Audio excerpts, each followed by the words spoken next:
Welcome to Talk is Sheep, the official podcast of the Wild Sheep Society of British Columbia. Brought to you by our title sponsor, Mountain Tough Fitness Lab. Come along with us as we take conversations that matter to you into the high alpine. We have partnered with Mountain Tough Fitness Lab to help get you in shape and mentally stronger. Whether you're a veteran hunter or just starting out, the Mountain Tough app will take you to the next level. We personally train using the Mountain Tough programs, and we believe in it so much that we want to give you 6 weeks for free using code SHEEPBC. That's SHEEPBC. Check out Mountain Tough Fitness Lab. You won't be disappointed. Man.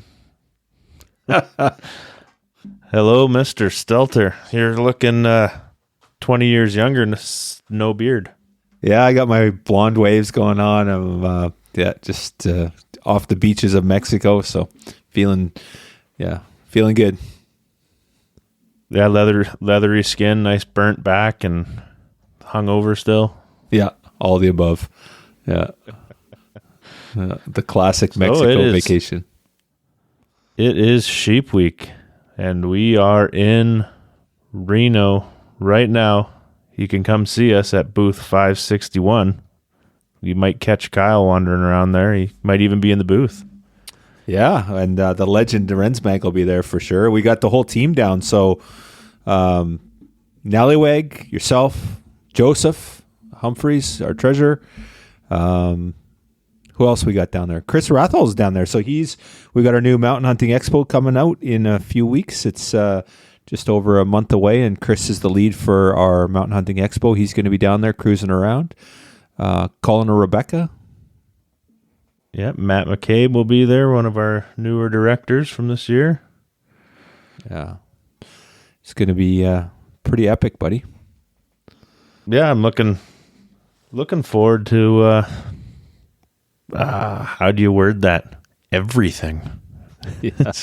Everything that goes on at Sheep Week is, I don't know, the foundation just does such an amazing job putting that show on and getting all the right people in the right space and putting us all together. And whether you're just at the show or you're over at the banquet or you're running in the backpack race or you're sitting in the bar outside the door waiting for everybody else to come out so you can talk to them, it's, I don't know, it's like our home away from home, so to speak. I don't know if I could miss it on purpose. I look forward to it every year. I can start counting down as soon as we get off the plane on the way home. Yeah, absolutely. Disneyland for sheep hunters, right? Yeah. The who's who are in the room. Every company you can think of is in the room. It's one of the only places where you can try damn near every optic, every piece of gear, every backpack.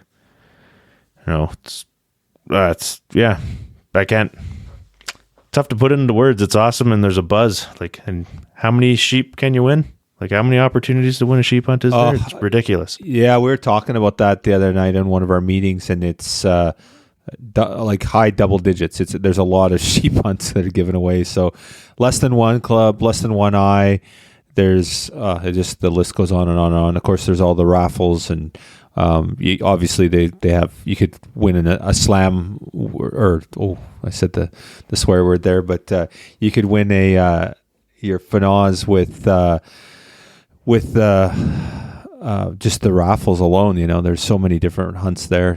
You can do all four of them in the raffles. So yeah, it's amazing. Yeah, just such a great opportunity.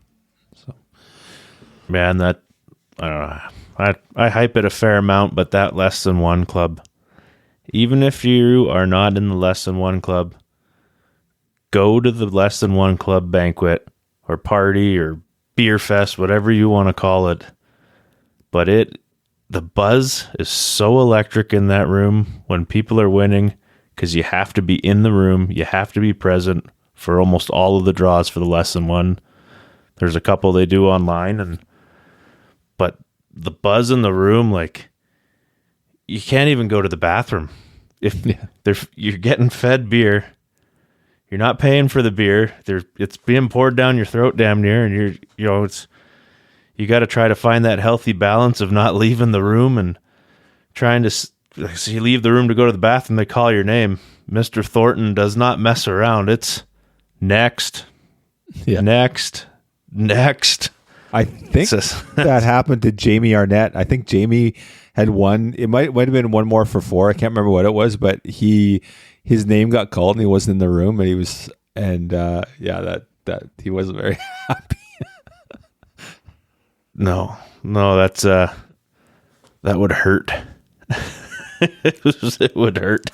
Well, life member breakfast too, right?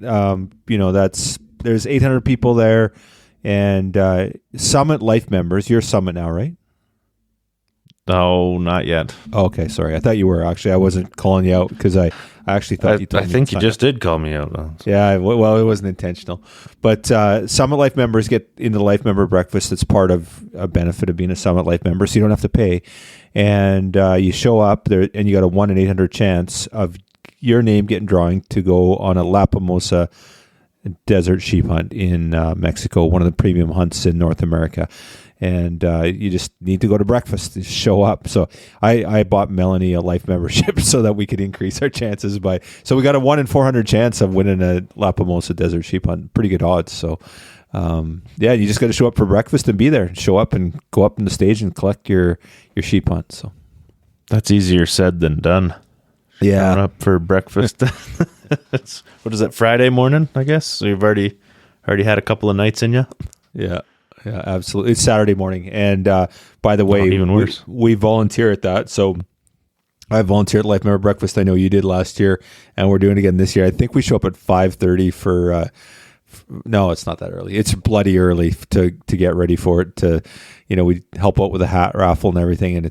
But anyway, the Life Member Breakfast is amazing. So there in itself, like, that's an amazing opportunity to be a life member, show up for that life member breakfast, and a chance to win, a $90,000 sheep hunt in Mexico. It's amazing.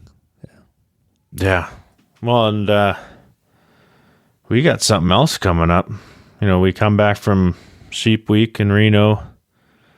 We basically get to pack our bags, wash up a little bit, and get back onto the road. And where we got 2 weeks and some change, and we'll be in Dawson Creek for the Northern Fundraiser. Yeah, this January, February is a blur, buddy. It's crazy, but so amazing. It's so nurturing, so exciting. You'll hear Anthony talk about our Wild Sheep family on this, and yeah, it's a family reunion. We get to do like 3 of them right in a row. We get Sheep Week, and then we get the Northern Fundraiser, our Salute to Conservation Mountain Hunting Expo, and Northern's going to be epic this year. We got a great event planned. Tons of great raffles, and so we hope to see you there. I know some of our members come to both. They come to both shows, and we'd love to have you at both. And just such a great time up there. That Northern is just such a special vibe. It's just a great feeling, and there's so much support in that room for wild sheep in general, but certainly for those thin horns. Region 7, they care about their stone sheep, right? And they do a great job of looking after them, and it's just really inspiring to be in that room and see so many people that really care about wild sheep. So yeah, I'm excited now that I'm up this way. It's my first Northern Fundraiser I'm going to, so nice. Look forward to seeing a lot of shiny faces there that are new, and old faces and friends and family, and get that party started, and then come back, refresh, reset, and go to Benedictine. yeah, it's going to be a blur. I'm going to need a holiday in March, that's for sure. But and the Salute to Conservation Mountain Hunting Expo is shaping up. It's going to be so much fun. The lineup. So Friday night, Julie McQueen's our keynote. Saturday, we've got Glenn Landris, chairman of the Wild Sheep Foundation. He's our keynote. And the Sheep Hunting University is ridiculous, man. At our Mountain Hunting Expo, we just found out that Precision Optics and Kafaru are sponsoring that. They're our title sponsors for that event. And Aaron Snyder's going to be there. And so stop by their booth, talk to Aaron, and check out their latest gear. You can see they're blowing everything out right now, right? If you go to the Kafaru's website, because you know what that means. They're innovators. Kafaru's an innovator in this stuff, and they're blowing all their old stuff out because they got a brand new line coming in. And I don't know that all of it's going to be out for our show. I talked to them recently about it, and it's just a little bit early for for this time of year to release it, but you can certainly talk to Aaron and talk to the team there about what's going on. But yeah, so much cool stuff going on. But the speakers, like, okay, the list goes like Aaron Snyder, we got Matt Ward, we've got Joe Appel. Just the list goes on and on and on. And so we call it our sheep hunting university, and there's just kind of a plethora of information that you can get there. And we're trying to mix it up this year. One of the most popular seminars in the past has been Ray Weens and his taxidermy seminar. And so Ray's going to be out in full force, and he's going to have a seminar there. I don't know if he's going to be caping an animal out or not. I haven't heard back from him. I'm talking with Ray this week on that. We've got Dylan Ayers there this year. Lauren Wood's going to talk about reloading. Adam Yonke's going to do a seminar on boots, boot care, feet care. Adam's super passionate about it and really, really hyped about it. We got Jay Nichols, Tanner Danish. Chris Proctor is going to do horn aging. We have some field judging stuff that we want to do on horn aging. I can't announce who that is yet. We haven't quite secured that, but we got a big name, and we're going to top off the day with Aaron Snyder doing his final talk, and then follow it up with Adam Foss. So Sitka Gear, our official sponsor. It's interesting. Adam has been working with Sitka Gear, and they were talking about, so, Adam, what are you going to be talking about on your talk? And then Sitka wants to make sure they have that in the booth there, so you can go and try it on, try the latest gear out. So that's what I love about this. You talked about Sheep Week, Greg. You can try everything on there. You can go check it out. And, I'm not trying to pretend that our Mountain Hunting Expo is a Sheep Week, but it's certainly the infancy of it. And so it's an opportunity for you to come and check out the gear from the best. So we've got Kafaru, we've got our conservation partner, Stone Glacier. They're going to have a booth there. Sitka Gear is going to be there. We've got Snowy Mountain Rifles, Gunworks, and just the list goes on and on. We've got over 30 vendors, and it's dedicated to Mountain Hunting Expo. And just so our guests and listeners know, we've had a bunch of requests for like gutters, this gutter company that wants to sell stuff. And we've said no. We've turned around and said, no, sorry. We've taken a bit of a tough stance on it. We said we're going to offer a Mountain Hunting Expo, and that's what this is. It's not going to be about, fudge and buttercups. It's going to be about packs, and it's going to be about all kinds of gear. It's going to be about, we've got a supplement company that specializes in helping athletes and in specifically mountain athletes. So, there's going to be that stuff there. So just a wide range of stuff, but very concentrated on the mountain hunting experience. And again, to Anthony's point, he talks about the family. It's our Wild Sheep family. So you're going to see real mountain hunters there, and there'll be some guys that aren't real good hunters there like myself, but we'll still be having a good time. So we'll be drinking whiskeys. You can find us in the corner. Yeah. Dealing with all the problems. Yeah, absolutely. But Greg, back to Sheep Week. Come by the booth. We're doing some podcasts there. We'd love to say hi. Who we got? I think we got Adam Foss and Rachel Attila coming by, and we're going to do a talk about the film there. Thursday morning? By Friday morning. Friday morning. Yeah, right. So, and we got a whole bunch of other really cool ones lined up. So some of them are up in the air. We're not going to talk about them until they're secured, but it's going to be a great weekend and so much fun.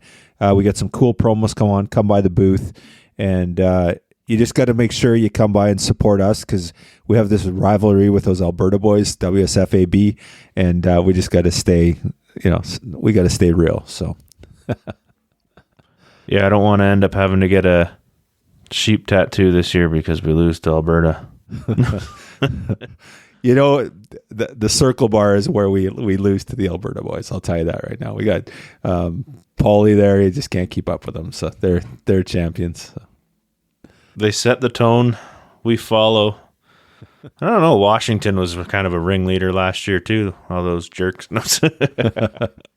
Yeah.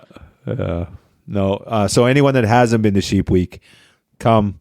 For those of you that's your first show, we'll see you at the circle bar. Easy for me to say. Apparently, if you're from out of state and you come to Sheep Week, Greg's buying a whiskey for everything.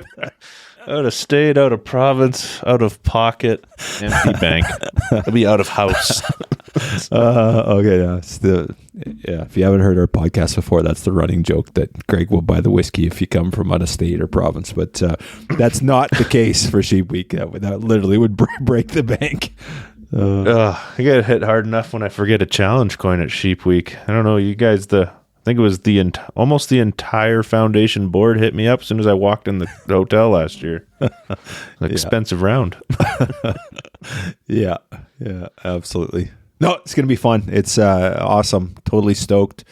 And then the cool thing is it's Sheep Week. So the who's, the bee's knees, they're all there at Sheep Week, and we're hitting them up. We're talking to them. The best in the business. And it's just so cool. Sheep Week, you walk around and, oh, there's Randy Newberg. Oh, there's, just like the Remy Warren just standing there. You just go up and talk to the guy. You're like, yeah, it's surreal, right? So. Yeah, that caught me off guard. Not so much even just the who's who walking around, but when you're in whatever booth you can think of, there's a good chance the guy that's selling you the product or telling you all about the product, or the gal that's telling you all about the product, they're the person behind the product. They're not just a salesperson. They're the ones who invented, created, they're running the whole operation. Like you're meeting the visionaries while you're there. It's pretty epic. Well, last Sheep Week, last year, we had Kurt Roscoe there from the founder of Stone Glacier, right? Kurt and Lyle were sitting there at our booth talking, and I kept pinching myself. I'm like, this guy? The guy's a legend, right? Like he literally created, Stone Glacier. He literally created it, and one of the most successful mountain hunting companies in the world. And we're sitting there talking to the founder and their marketing guy, and the guys that make that company what it is. It's phenomenal. It's just absolutely, surreal. Surreal is the word. So, yeah.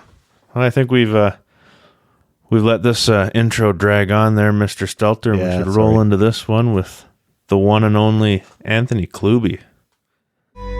This episode is sponsored by our conservation partner, Yeti. Thank you, Sitka Gear and Yeti, for investing in healthy wildlife and sustainable ecosystems. But I guess we should maybe get into the reasons why we're here, eh? Enough of the hockey candor. Okay. So we got someone else on the other line here today, Kyle. Mr. Anthony Klubi. Am I saying that right? Yeah, you bet. So tell us a little bit about yourself, where you're from, what you do for fun. So I'm currently residing in Smithers. I've been here for about 7 or 8 years. I grew up in the Peace Country for the most part of my life, and as long as I can remember, I've been outdoors hunting and fishing and spotting and all that good stuff. I got pictures of myself with my uncles probably when I was about 2 years old, standing with 50, 60 inch full of moose, and it's probably where it all started. Never really looked back on that. So most of the time, I was going to say, most of the time, there's something around here. We're pretty fortunate here. There's not that far out of town. We got goats, and sheep aren't that far away, and moose and bear and predators, tons of fishing, lots of salmon fishing in the summer. So we stay pretty busy. Well, there seems to be something in the background there that's not a slouch either you didn't mention. That's a pretty nice looking deer you got behind you. Yeah, that was he's not a bad deer. That's the first good deer I shot in quite a while. I have a bad habit of filling the freezer. I'm not very good at waiting when it comes to a lot of that kind of stuff. That deer was. Well, that's not a bad habit.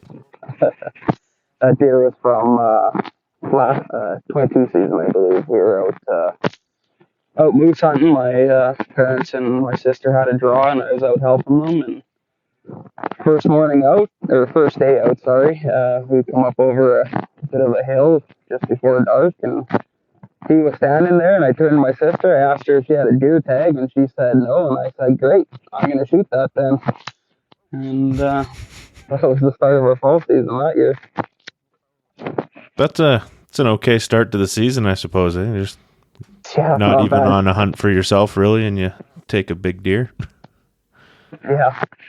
It got pretty wild after that too. So you can't just end on it got pretty wild after that and then just stop talking. You gotta Oh, gotta fill us in on what got wild and why it was wild. we I think that was the first day, and then the second day was pretty slow. It was quite warm last September here. It was pretty much 20 degrees for the first couple weeks of September, and that made moose hunting a little bit slow. But I think it was about the third morning my parents were able to put the first bull down, and the kids were just going off to school, and I called my wife as they were going out the door, and I said, "Don't send the kids to school. I'm coming. We gotta go help Grandma and Grandpa with the moose." So off we went, and I think about 4 or 5 hours we had that moose packed out to the truck. And they came home for a couple days. We hung it, and then second day back out, they did it again. About 700 yards from where they shot the first one. So it's again just before school. So called the wife again, grabbed the kids, and away we went. So you got 2 moose on the ground. You're all loaded up, but you don't seem to stop hunting. You always. Oh no. There's always something going on with you. Yeah. So what was next after the moose? After moose last year, I was supposed to have a trip to the Yukon with my uncle that lives up there, and we'd been planning that for a while. And unfortunately, about 5 days before I was supposed to leave, he got COVID there, and it kicked the crap out of him for about 3 weeks. And we tried to push our dates back a little bit, and we waited till about the 10th of October, and he was still pretty much bedridden at that point. So we ended up calling that hunt off. So in the meantime there, I mean, just locally here, get the kids out, do some chicken hunting, and always on the watch for bears. And when that didn't work out, I got another aunt and uncle that still live in the Peace Country. So I figured I still had holidays. I jumped in the truck and bombed up there and chased elk and deer for a week with my uncle there. And I ended up shooting a small, decent little whitetail buck. Don't think we ran into any elk on that trip. There was actually a couple very large bears we have on camera for the last few years that I kind of had my mindset on. We got a big black bear up there that we've been watching for 4 or 5 years, and he's every bit of 7 foot plus. He's a big bear, and we actually hit him with the quad in 21. We shot a moose and an elk out of the same area 3 days apart. We had shot the moose out of the tree stand and drug him out to an area and gutted him. And then 3 days later on elk opener, we went in and killed an elk out of there. And when we were going back in the trail to pull the elk out with the bike, the bear had buried the gut pile from the moose and was bedded on it. And when we popped through the willows, we were riding the back of him. But unfortunately, that's the closest I've ever come to getting a scope on him. He's hard to find. He's very sneaky. He shows up for a couple weeks in the spring when I don't have time to be up there, unfortunately. And then in the fall, he pretty much goes nocturnal. And it's been a few years of drooling over him, that's for sure. Yeah, well, those big boys, they don't get big for no reason. They're usually afraid of everything. It's pretty wild. That spot that we have set up there, he's not very far from a lot of people, and it's amazing. Nobody's ever caught him out and about. He's not that far from houses actually, and nobody's ever crossed paths with him. So that's smart enough to stay out of trouble and stay away from people, I guess. And when hunting season comes around, moves to the night.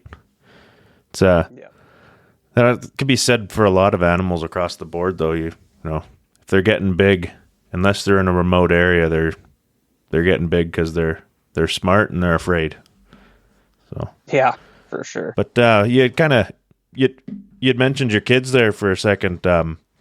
Is it important kind of bringing them up the same way you were brought up and getting them into the outdoors and being active, chasing grouse and going after, I guess probably bears too, where you're at?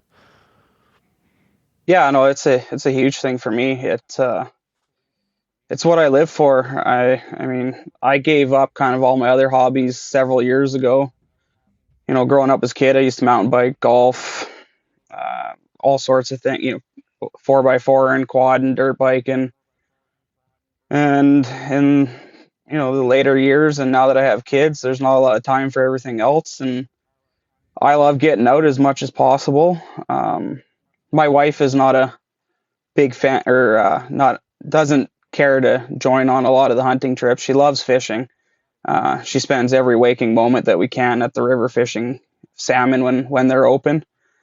I mean, my uncles were taking me out from the time I was 2. My dad was never a big hunter growing up. He was more of the fisherman. We were always fishing during the summer with him, always at the river. And I wanted my kids to have the same thing. So, you know, my parents both hunt quite a bit now. So we'll go out as a group, all 5 of us, and take the kids out and the dogs out and go spend the weekend looking for chickens if nothing's open. The kids absolutely love it. I think I have a picture of William when he was about 10 days old. I had him out on his first chicken hunt, and just never looked back. Hallie, same thing. She was probably about 3 months old when I had her out, and they both love it. I haven't cleaned a chicken in probably 3 or 4 years. I'm not allowed to do it anymore. They have to do it. They almost every bear hunt I go on in the spring, they tag along. That's the great thing about spring bear hunting is you're pretty much just cruising the logging roads for the most part around here. So throw the kids in the back seat with some snacks, and the wife gets to stay home and do what she likes to do, and we're gone for the weekend. And the kids absolutely love it. I think I've had them in on probably a dozen bears in the last 3-4 years between my bears and my dad's and brothers and buddies. So it's been very fortunate. Yeah, well, it's great to see when you kind of flick through your social media and the pictures you share. Is your kids are always hands on, and they always have the biggest grins on their face. So you're doing something right there, and it's always nice to see the future generations coming up. Kind of love it. Yeah, this year I had them in on. Go ahead. No, I'm good. Oh, okay. Sorry. So this year I had them in on 3 moose again. My parents were lucky enough to draw the early season tag again, and they got one 3rd or 4th day, so I had the kids out there for that. And William has been helping quite a bit the last few years. I've been letting them skin for a couple of years now, and they both love to help in the butchering process. They love to trim meat. Hallie, not so much yet, but she loves to push the meat through the meat grinder and help package. And but this year on my parents' moose, we had quite a bit of time. They shot it nice and early in the morning. It was quite cool. It was only about 4 degrees out, so I wasn't worried about breaking it down too quickly, and I was able to let the kids spend quite a bit of time skinning out the moose. I helped my daughter along with probably the good portion of a whole hind quarter, and my son did another hind quarter and probably the better part of a front quarter as well.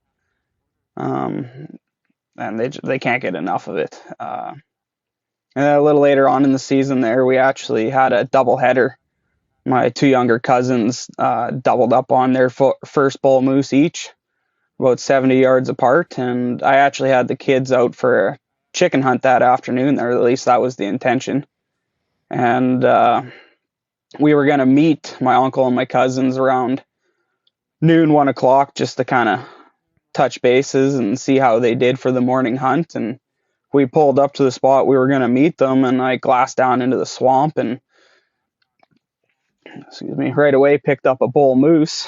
And we're watching them through the binos, taking some pictures and kind of talking back and forth with my mom there, and kind of where's the guys at? They need to hurry up, and we can go down there and kill this moose. And about 3-4 minutes later, we hear boom, boom, boom, and moose down, and then I hear boom, boom again, and I'm like, what the?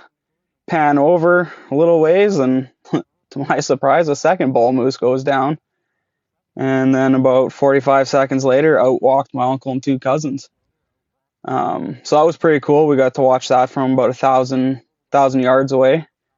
And then we packed my kids in, hiked them both in. The moose were actually about 1 kilometer away from the road from where we were able to park the truck and hike in.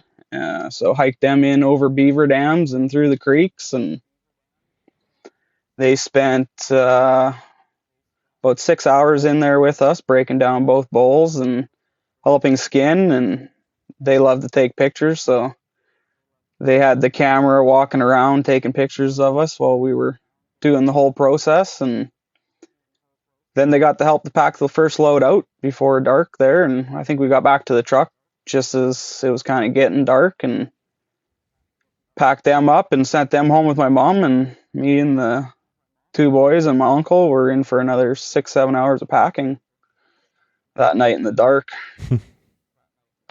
So is the family extremely lucky? Are you guys a bunch of moose whisperers over there? Like, what's going on? Just moose after moose after moose. Yeah, we've been extremely fortunate in the last 3-4 seasons.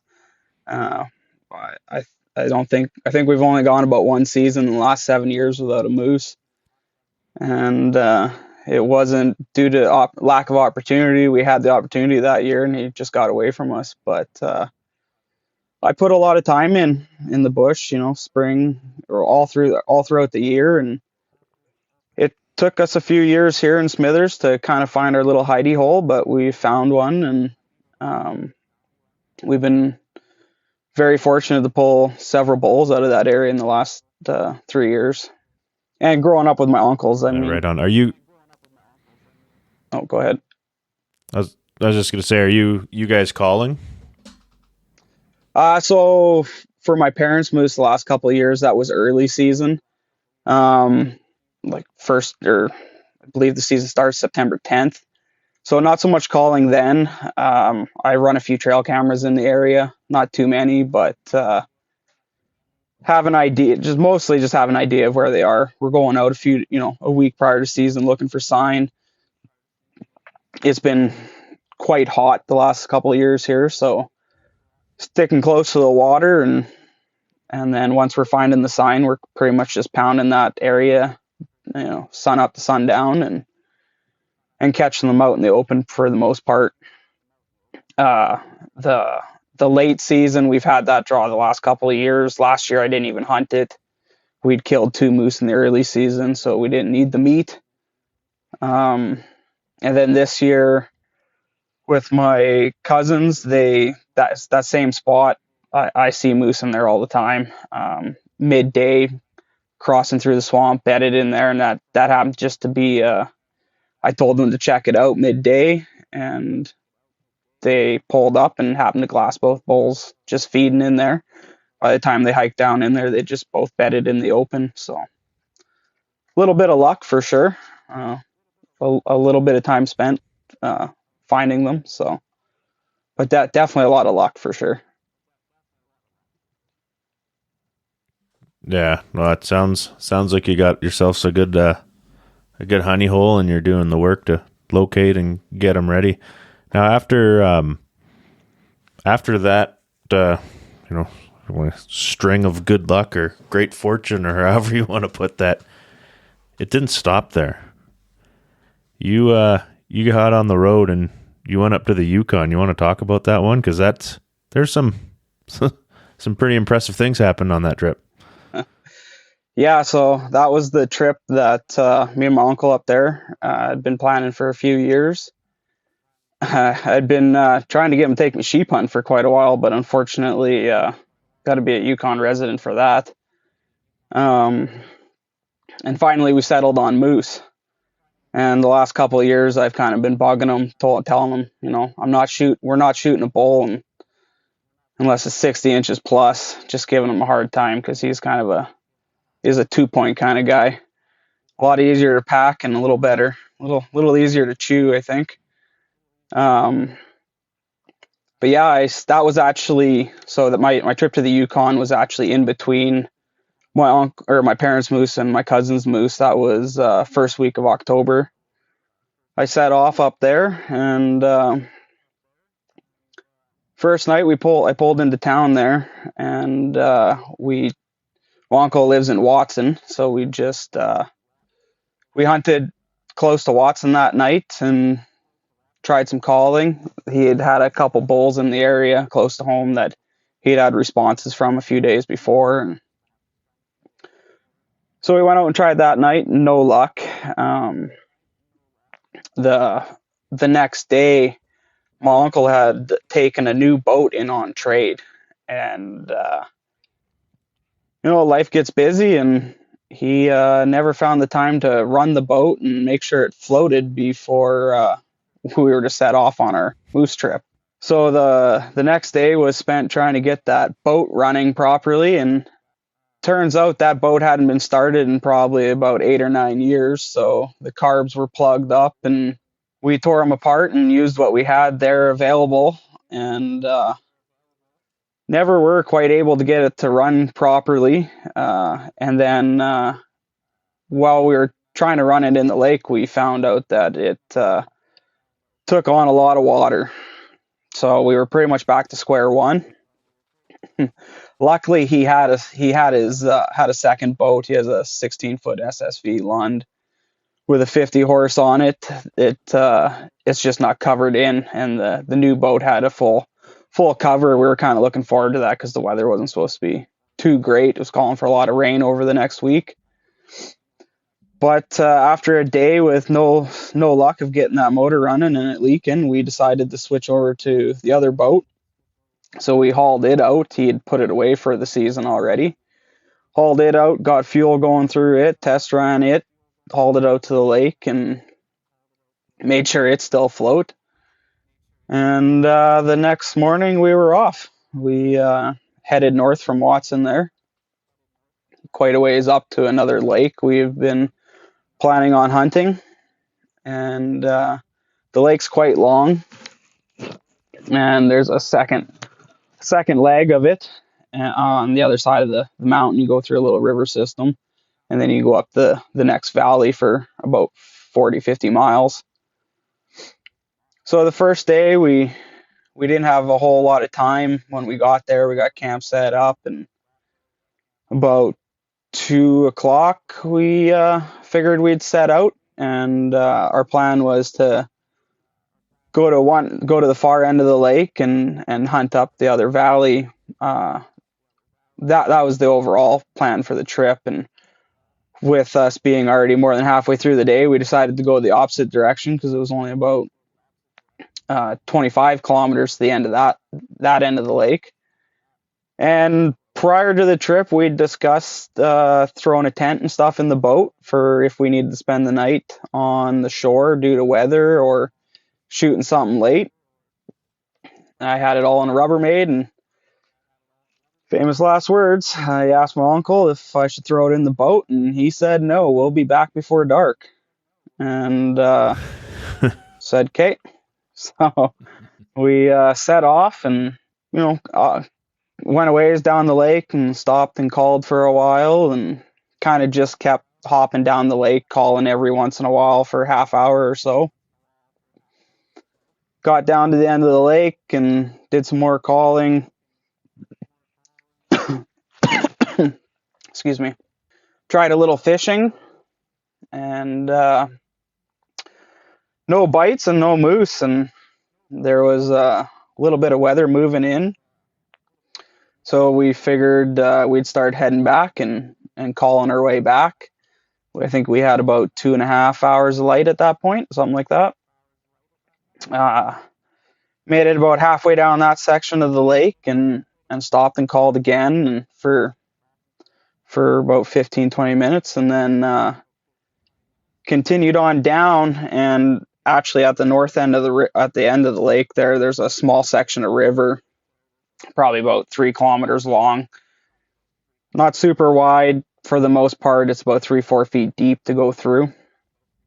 But the way that the lake is or the way that the river comes out of the lake, we were kind of coming around a corner heading for the south end of this of the lake there to do some more calling. And we come around the corner and I was like, oh, that's a moose. And threw up the binos and I was like, oh, that's a really good moose. I think we should probably shoot that bull. So this year I didn't actually draw for the Yukon, so it was my uncle's tag. So he was doing the shooting this year. And so we just pointed the boat towards the moose and went after him, and we got to within probably about a couple hundred yards, and then lead started to fly, and next thing we knew we had a dead 1,500-pound bull moose in the middle of the river that started to float away from us. And things got a little bit crazy there for a little bit. We watched him float down river for about 200-300 yards, and then he disappeared. We weren't overly worried about it at that point because it was crystal clear water, and we knew if he went much further, the water, it shallowed out quite a bit there, and he would pop back up. So we're slowly floating down the river there, and he's still not coming up, and there's a little bit of a back channel there, and there must have been an undertow because it grabbed him and stuck them right to the bottom of the river, and that was probably the deepest spot. It was probably about 10-12 feet deep there, and it had his nose right on the bottom of the river, and his ass end sticking up probably about 2 feet under the water. And so at that point it was pretty good current in that river for how small it is, and we were able to get the boat turned around and kind of took a few attempts to get it turned around and facing upstream, and I had to reach over the bow of the boat with an oar and a ratchet strap and was able to hook on to one of his tines and pulled him up to the side of the boat and tied him off and tried to get him into shore. It was a pretty sandy bottom on the bottom of that river, and we spent the next hour and a half with a come along trying to move that bull onto shore out of the water, and that was a losing battle. You'd think you'd move him 6 inches and you'd let go of the tension and he'd spring back another 6 inches. So finally, after an hour and a half losing light, we decided that we were going to be in trouble if we didn't get out of that river before dark. So we left him in probably about 6 inches of water and started cutting, and we had him broke down pretty quick. We had him in the boat in just a little over an hour, and pretty much as I threw that last quarter in the boat, the sun completely disappeared. It was pitch black, cloud, quite overcast, couldn't see a thing. We slowly started picking our way through that river, and we figured if we could make it to the lake, we would be good. And we managed to bottom out the boat once and break off a little bit of the motor, but still functional, luckily. We were coming into the mouth of the river back into the north end of the lake there, and all of a sudden I could feel that wind on my face, and I could hear the white caps rolling. At that point, I knew it was going to be a pretty crappy ride home. We were at that point about somewhere between 15, 20 kilometers away from camp. It was with the overcast and the rain and the mist. with the headlamps, you pretty much couldn't see anything. It actually made it worse. So it was a ride home in the dark with me running the fat maps on my phone, just basically telling my uncle left, right, just trying to keep it straight, pick our way through all the little islands.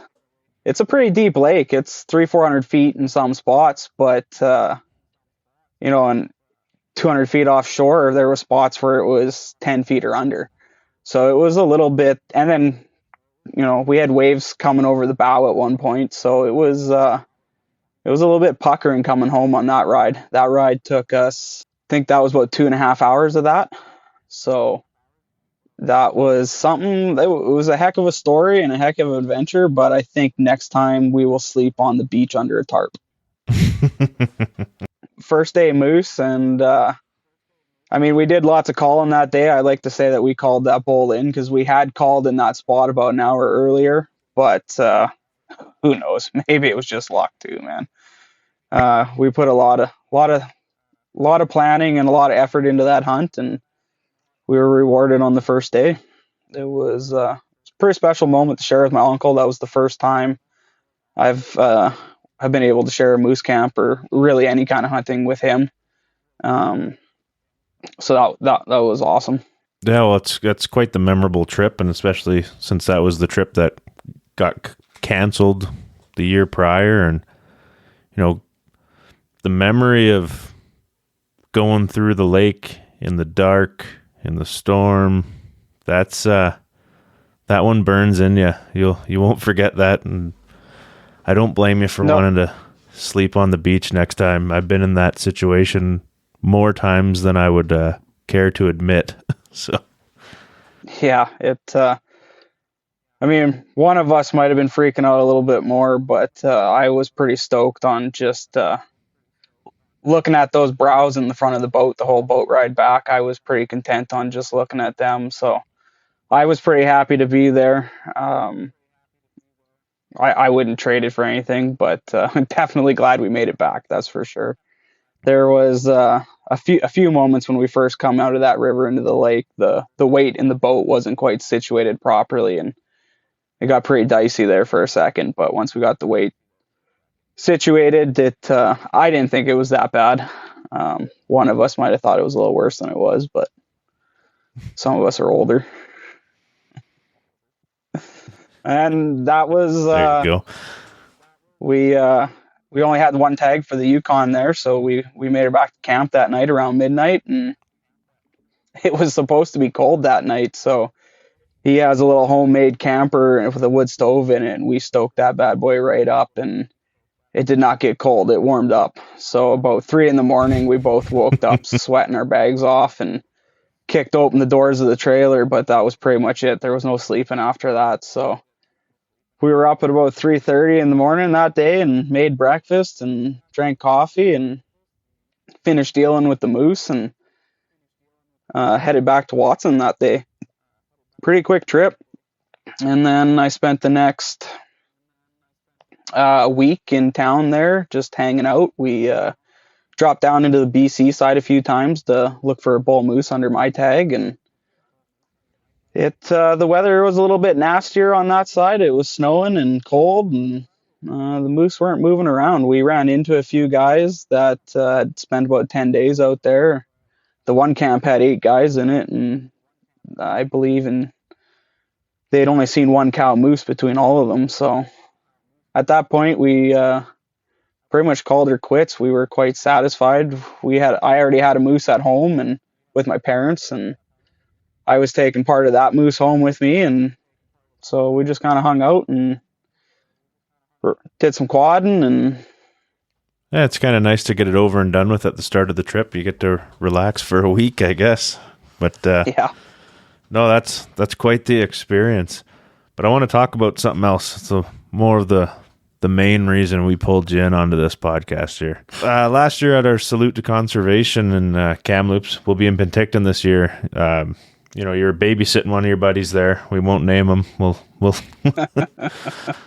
leave him out of this for now. He's had enough. But you came up to me, and I think Kyle might have been there too, and you're doing the usual ribbon of someone who's got some raffle tickets in their pocket, and they're like, yeah, I'm gonna win this. I'm gonna win one of them. I got this. I got tickets in my pocket. We're gonna get something. And then, something happened. What'd you win? Let's talk about that. Yeah,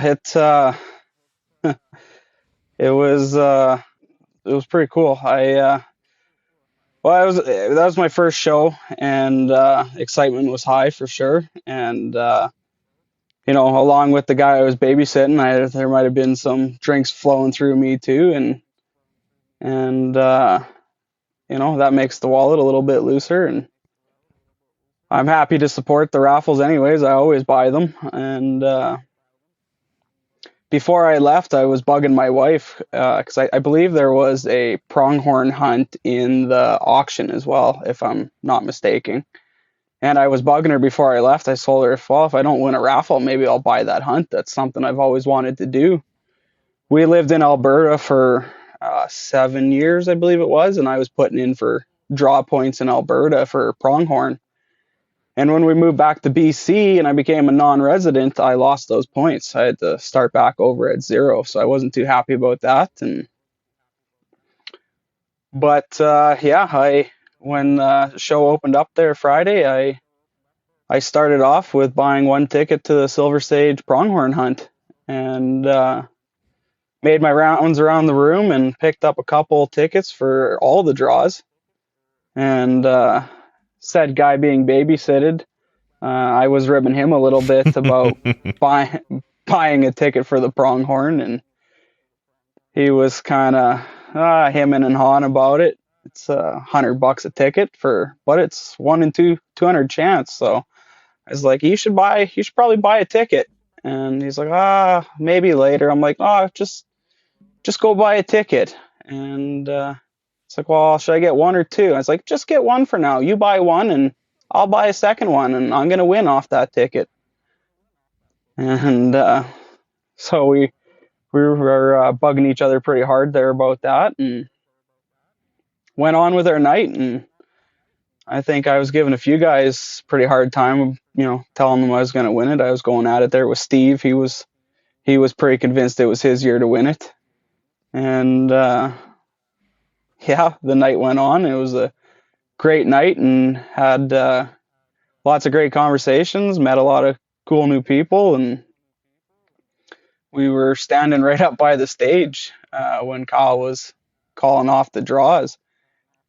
And I was standing there with BC Billies and my buddy and a few other guys talking, and we were all pretty excited for that pronghorn hunt to come up. And wouldn't you know, the ticket I bought right after Brandon did was the winning ticket. I believe he had 31 and I had 32.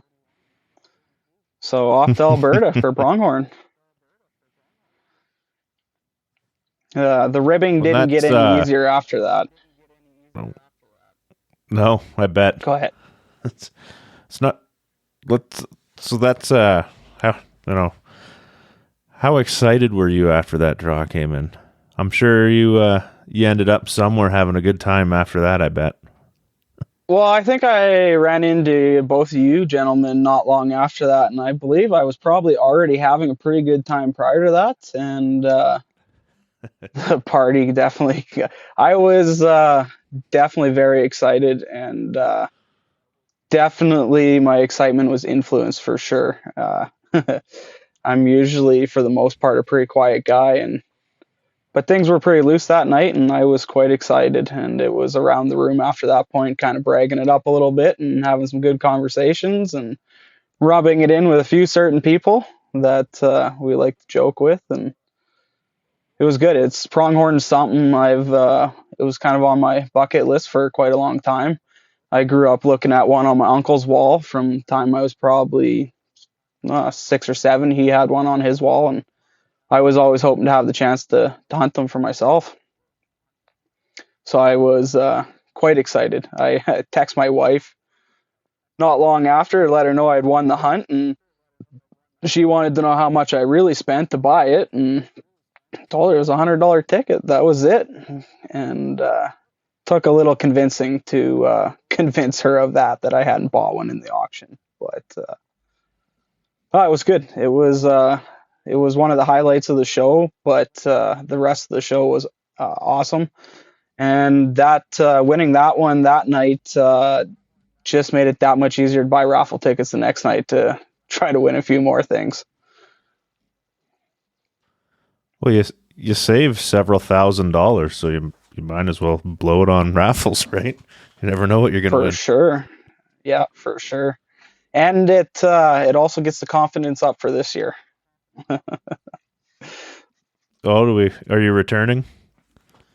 We are, yeah. We'll both be back down there for the weekend. Yeah. We won't make the Thursday night whiskey tasting, unfortunately, but we'll be there for Friday, Saturday.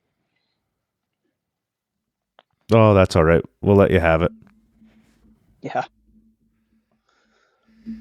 So, Anthony, I got a question for you. So, with our raffles, you get a travel voucher. So, talk a little bit about that. So, I think we just cut you a check, right? And does that cover all your travel? And you can do whatever you want. You just get how much was the travel voucher that came with the hunt?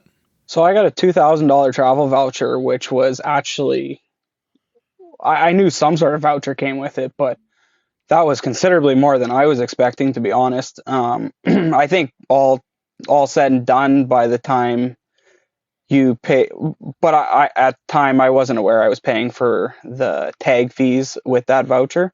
So, but so I live in Smithers. The hunt, you meet the outfitter in Olds, Alberta. For me, that's about a 17-hour drive. I left here on a Saturday afternoon, drove to McBride, and spent the night in a hotel there. Continued on Sunday to Olds, and then they put you up in the hotel right across from the outfitter's shop there in town. And then the 16-hour drive home, I didn't end up staying in a hotel on the way home, but the voucher covered for sure all my fuel, food, hotels in between. Yeah, I mean, other than a couple raffle tickets, the hunt didn't cost me anything other than some taxidermy. But I'm okay with those costs. So awesome. So is it Olds or Brooks? It's Brooks, isn't it? Or sorry, Brooks. Yeah, sorry, Brooks, Alberta. Yeah. Yeah, so I actually hunted with Billy a couple years ago myself, but I wasn't as lucky as you. Well, first of all, I'm not allowed to enter any of the bloody draws. So that's one of the beefs of all of us directors and anyone that works for the societies, and we're not allowed to buy raffle tickets, but fair enough. But it's a great experience. Just curious who was your guide out there? Do you remember who you were hunting with? Gord was the gentleman's name. I can't remember his last name. Older fella, he was a blast. He's been there a long time guiding for Billy, and he's done some other guiding as well throughout his life. I believe he's owned his own salmon chartering company there for a while, and pretty much he does it nowadays just to cover his fun money. He's retired outside of the little bit of guiding he does there for Billy, and then fishes the rest of the year. So he's got a pretty good and good old boy with lots of stories, and definitely kept me entertained and on my toes the entire time. He was a blast to hang out with. The unfortunate part of the trip was it was short. The hunt was for 3 days, and when I got to town there, I went and met with Billy and had a good chat with him. Billy's an awesome dude, and pretty much asked me what I was comfortable with shooting, and I told him, and he said that was more than what they needed to get me a pronghorn, and they had a couple good ones that they'd been watching for about a week, and that was kind of the game plan for the next morning. Gord would pick me up, we'd leave around 6 and head out and see what we could find. Oh, that's awesome. So Justin and Phil and Gord are obviously guides for Silver Sage. Billy owns the outfit. He's the outfitter and a guide as well. But all those guys have been there for over 10, I think closer to 20 years, most of them, and just highly experienced in that area. What part of the country did you hunt? Did you hunt down south towards Foremost, or what part were you do? What was your hunt? Were you north of town, or we do you headed remember where you just hunted? outside the base towards Medicine Hat. We were quite close to Medicine Hat, I believe. Yeah. Just off the base to the west. Yeah. Cool. So how many antelope did you see? Did you figure in your whole time? It didn't take long. I think it only took us about 20 minutes after light to find our first one. They had been hanging out around a water hole for a couple days prior to that, so that's where we checked first in the morning.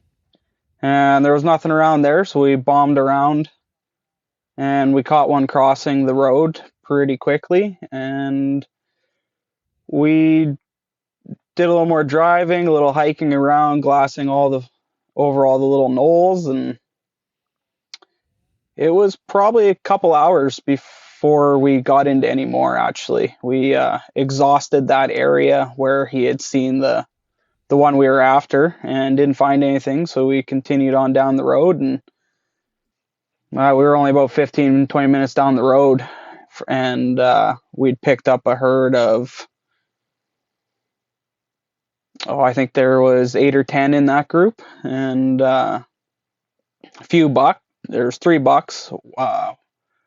The buck that I ended up shooting was in that group, so we watched him for a while. We got inside a couple 100 yards of him and took some pictures and kind of hemmed and hawed about it. And Gord at that point was still quite confident that we could find the one he had his mind set on. It was a little bit bigger, I think, probably than the one I ended up shooting. But and first morning, this is the first time I've ever seen antelope, so I was more than happy to go keep looking for some more. And they pretty much started popping everywhere after that. I mean, in total that day, we probably saw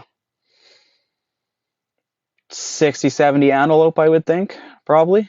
A few groups of about a dozen. We found another group not long after that, mostly does, one little buck in it, nothing we were interested in. We looked around a little bit longer for the bigger one, and then we ended up spotting a group of probably about 12 to 15 antelope on the army base in the no-go zone there. And we were pretty sure that in that group was the target buck that Gord had picked out, and he was heading in the wrong direction. And it was probably about 11 o'clock at this point, and I looked up in the sky, and it was getting pretty black and rolling our way. And I knew the forecast for the next 2 days were not great weather. It was calling for a lot of wind and a good amount of rain. And not having any experience with antelope, I totally left it up to Gord and Billy. I asked them, is that a good buck? I'd rather go home on the first day with, what I compare it to mule deer. I'd rather go home on the first day with a 150 than, trying to wait for a 200 and then go home with nothing, personally, especially on a hunt that, may be a once in a lifetime hunt for myself, and an animal I've always wanted to take. And so we went back and relocated that buck with the group he was with, and a second group ended up joining them while we were sitting there watching. And I think at that point there was somewhere between 15 and 20 antelope, something like that. And the big buck was obviously clearly rutting still. From my understanding, that's a little bit late for them, but there was still one hot doe in the group, and he was running her all over the place. And there was about 5 or 6 little bucks at this point. So we watched him for the next couple hours, chasing the doe, chasing the other bucks off, and it was pretty cool. It's a different hunt. it's, you're truck hunting, right? You're not putting that many miles on the boots. You're not grinding that hard. You're just glassing from the truck. But watching those antelope run around was pretty cool. They sure can move fast and turn on a dime. And we tried to sneak in a couple times, and you'd get 300-400 yards from them, and for no reason other than he wanted to chase that doe, they'd just pick up and move a kilometer, 2 kilometers, and what seemed like a couple seconds. So then it'd be back to the truck and move down the road a little bit further, and then try to get the wind right and try to move in on them again. So we played that game for a while, and eventually we were able to get in range of them. Got into about 250 of them and put one round into him, and he went about 50 yards and tipped over. And that's nice. It was very cool. They are a very neat animal to walk up on. A smell that I've never smelled before. It's a very overpowering smell. Different. Their hair is very, very wiry. You got to be very careful with it. You touch it wrong and it falls out. Their backs are all scarred up from going under fences. The coloring on it, everything. I was very happy with the buck I took, and I mean, according to them, it was a very respectable one. I have no idea what he scores. Probably never score him, but I was very happy. Just curious what caliber you were shooting on him. I was packing a 300 short mag. It's probably a little overkill little overkill for them, but I picked up a Fierce Edge a few years ago, and it's just become my go-to weapon. I'm very comfortable shooting it. I can shoot it a lot further than I would ever shoot at an animal, and it's just become a point and squeeze kind of gun for me. And I started shooting full copper out of it a few years ago. I was very against them for a while. I've always been a bonded bullet kind of guy, but I switched over to the Hornady CX full copper. And I've been very impressed with how little meat damage they do. This pronghorn, I mean, it was perfect double lung, probably about 1.5 inches behind the shoulder, blew right through. And I mean, on the exit side, you only had a ring about 1.5 inches of bloodshot. I've shot a few animals with that gun now, a few whitetail. It's killed a couple goats now. And Buddy used it to kill his goat with and clipped the offside shoulder. And virtually no meat damage. It was just kind of reach in and cut the bullet hole out, and the rest of the shoulder was good. So going into that hunt, I wasn't too concerned about blowing that antelope up with what I'd seen from those bullets in the past. So with the antelope running around all the time, constantly working out, there's people always want to question what they're going to taste like. What are your thoughts? What's your opinion on that? I heard a lot of things going into it that they were inedible. I personally on this, I was taking pictures and Gord was getting ready to gut. And I told him, no, it's my animal. I've been hunting for 19 years, I believe, with tags in my own pocket, and I've never not gutted my own animals. My uncles made me gut my own animals from the time I was 10, and I was not going to let him do this for me. So, we were on the animal. We had him on him right away. Pictures. We had him gutted in probably under 30 minutes from the time we killed him. Loaded him up in the truck, took him back to town, hung him up, skinned him, wiped him down really well, made sure we got all the hair off. and they are what I believe amazing table fare. I would compare it personally a lot to a grain-fed whitetail. A little bit darker meat, Oh, wow. I think. A little bit different taste, but mine personally, even for a buck that was rutting, like the meat has virtually no smell to it, and it has zero gamey taste. I was shocked, to be honest. I was expecting something a little bit more gamey, but I mean, I'm somebody who's also grown up on game meat my entire life. Like, we don't consume beef very often. I like to treat myself to a steak once in a while, but that's about it. So maybe it's just my palate, but I wish there was probably about 200 pounds more meat on them. That means you're going to have to go back. I can't wait. If I win this year, my boy gets the tag. Oh, right on. How old, if you don't mind me asking? He's 9 right now. He'll be 10 for next hunting season, partway through next hunting season. So it was, I'm glad I had a good year this year, because come next fall, it'll be him behind the trigger. And outside of maybe sneaking away for a few mountain hunts by myself, I might not be pulling the trigger much anymore, which I'm not complaining about.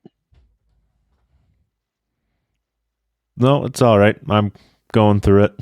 It's got its ups and its downs, as a lot of people already know. But yeah, it's rewarding. So, yeah. What did you end up doing with the buck? I know you said you're getting it taxidermied. You kind of hinted at it before. What'd you do with it? So I brought it back here to Smithers. I got a guy here in town that I'm using, and I'm gonna get a wall style pedestal mount, shoulder mount. A little bit more than just a shoulder, I guess. Kind of a little bit more down the chest. Yeah. So I've been trying to poke at him. I haven't got an answer yet, but kind of hoping maybe I can get it wrapped up here before the show this year. And if I can, I told Kyle I'd bring it down. But haven't quite got an answer yet out of the taxidermist yet. I'll rib him here again this week. So I know he's got my form, because he already told me he ordered it. So we'll see what we can make happen. Well, would be more than happy to watch that bad boy walking through the doors. So yeah, put it up front and center, right next to the sign. Yeah, for sure. Yeah, definitely. So, well, skip from the hunting a little bit here. You're a member of a bunch of organizations. You're a monarch of us. What's it mean to you to be able to give back? Like, is that a goal of yours, to not only take but to give back whenever you can? Yeah, it is. Growing up in the 90s, I don't know, for us it was so much the forefront of things. It was something I had been thinking about for several years before I actually pulled the pin on it. When I moved back to BC, that's when I started starting to really get the itch for stone sheep hunting. And I moved to Alberta pretty much right after high school. So when I left, I hadn't sheep hunted prior to that. And by the time I came back from Alberta, my uncles were pretty much done sheep hunting. And I was always the kind of guy that hunted with just my family. I didn't have a lot of hunting buddies, or I had lots of buddies that hunted, but had never found a hunting partner to go out with. And listening to lots of other podcasts, I kind of dipped my toes into a few other organizations and ended up on talking to a few members of the Wild Sheep Society. And it was actually 21, I believe. I was talking to Robbie from Northern Chapter there, and it was the night of the Northern fundraiser. I think it was the night of the Northern fundraiser. And he started poking me about getting a membership, and I was asking him about the online stuff for watching the show that year. And I kind of thought about it there for a while that night while I was watching some of the Northern stuff go on, and I couldn't think of a reason why not to pull the trigger and just jump straight to life membership with you guys. It's hunting is something that has fulfilled my life for so long. And whether it be sheep, at that point, I'd never been on a sheep hunt. When I was young, I did a few caribou hunts up in Region 7, seen lots of sheep on the highway there, but never been on one, never been on a goat hunt. But I had a calling for it, and at the time, there wasn't much else going on that I felt would have as much effect on the areas I hunt, BC.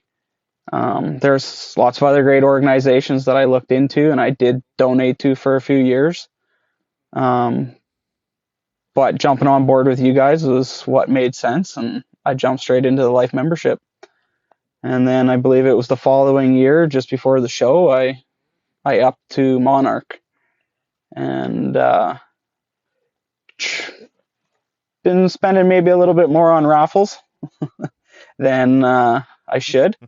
So I haven't quite made the leap yet to silver, but that is definitely something that is in the near future, hopefully. In the meantime, I became a life member of the Rocky Mountain Goat Alliance as well.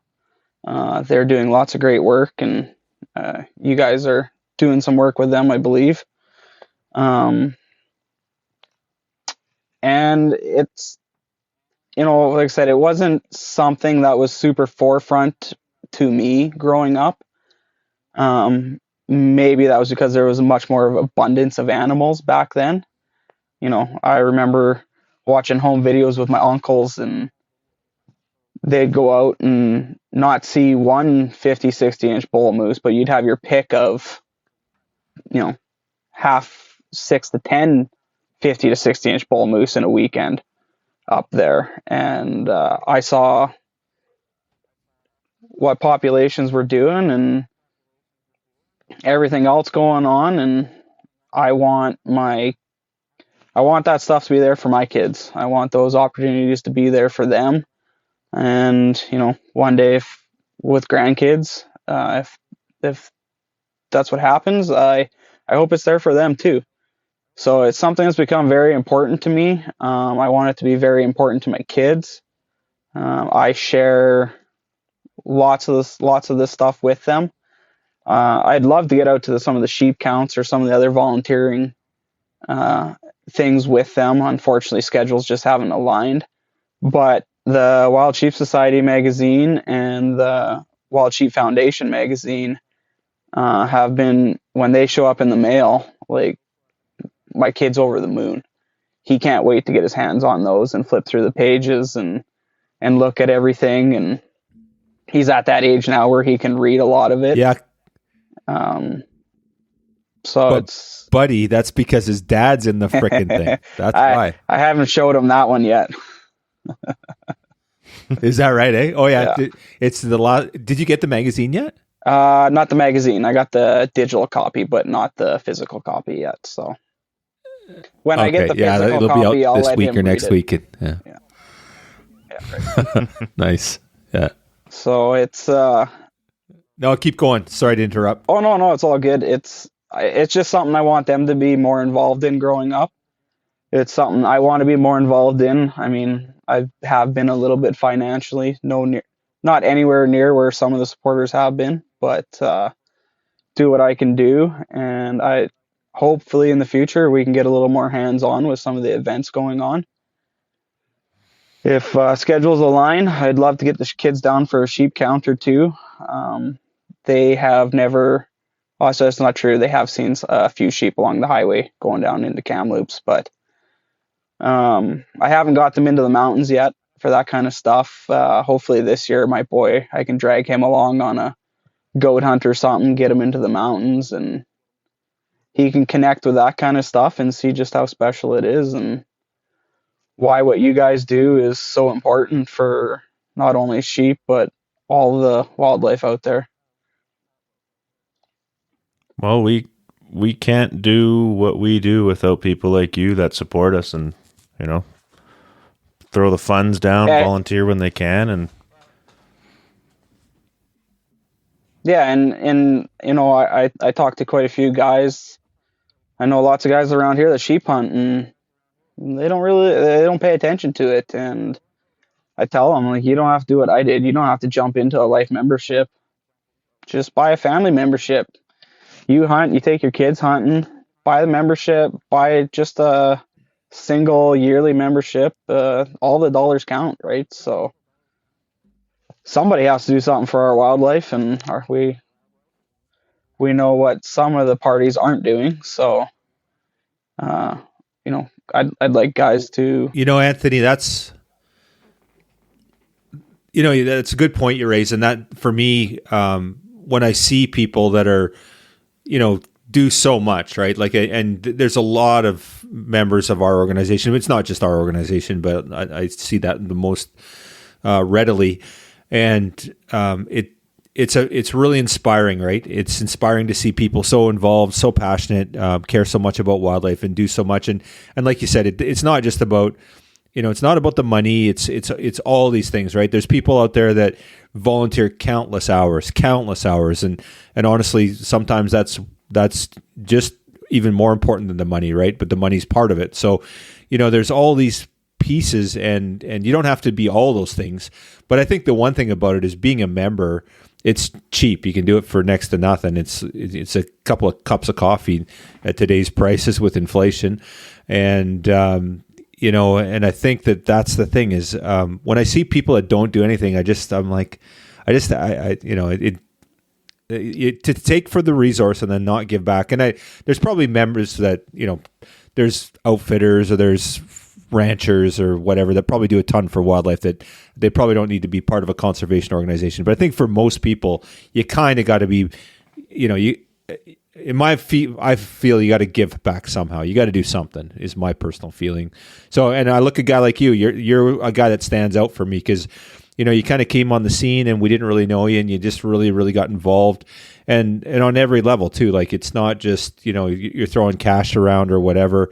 It's much more than that. It's coming to the show, supporting, you know, getting people involved, getting people inspired about conservation. That's huge, right? Like, if, you know, I think if, you know, somebody donates money, that's great, awesome. But if you inspire 25 people to get involved with an organization, like, look at how much you're moving with that. That's huge, right? So I see guys like you, and I look at a young guy with a young family that works hard, and then he takes the time to, out of his busy family life and you know, resources that he could be dedicating to his family, and give it to, you know, to something to be so passionate about. It's really, really inspiring.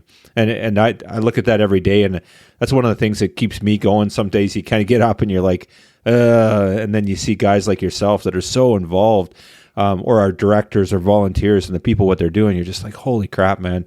It's a pretty special place, and it's pretty inspiring. But I'll get off my soapbox now.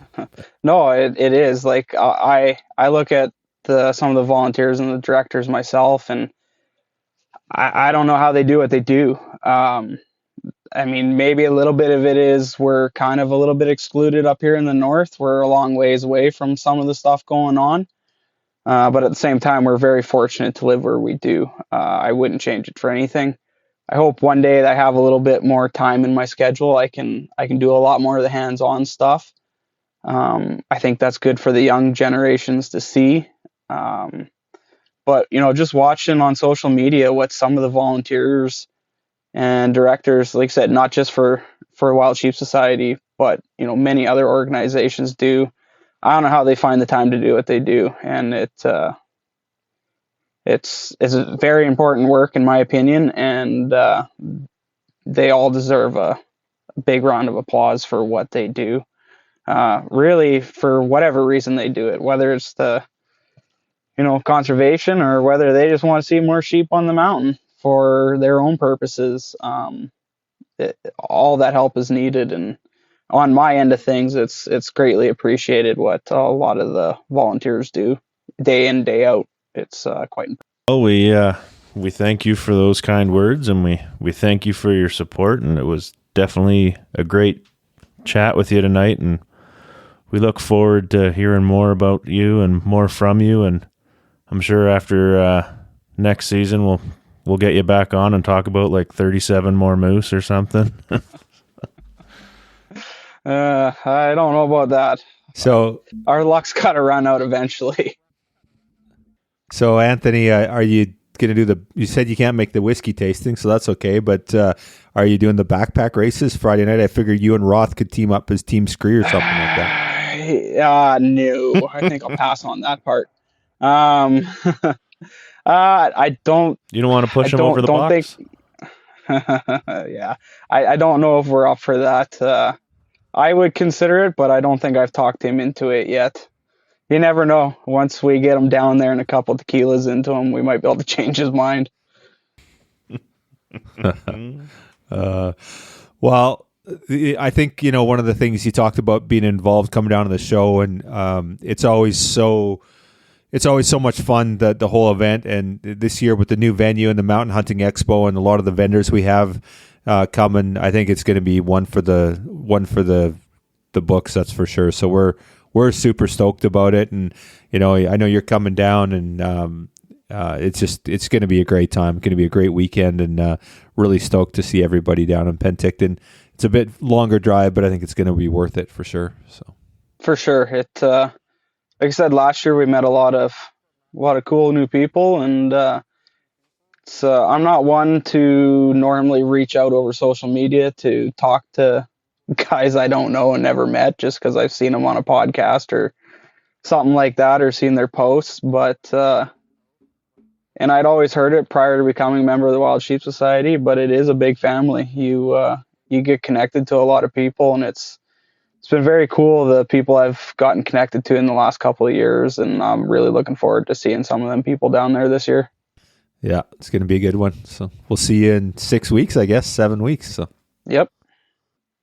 All right. Have a good night, Anthony. Thanks. Right on, guys. Have a good one. Night.